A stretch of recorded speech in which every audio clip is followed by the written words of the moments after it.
我今日喺雲吞雞煲食嘅係蓮藕排骨花生湯，唔係湯多，真係好多排骨，好多蓮藕嘅粉，味道絕對唔會俾咁多排骨同蓮藕你。各位睇下，仲有咁多芫茜喎，而家好多地方葱都唔俾多條你，50蚊9折之後係45，你解湯飯。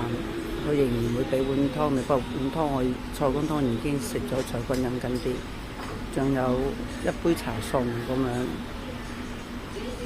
呢度係荃灣後地街大輪子冷巷附近，大家興趣可以嚟呢度食。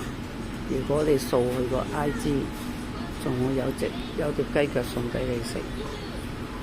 通常呢度餸都比較多，比較多份量，飯唔夠你可以再嗌，佢可以再筆俾你嘅。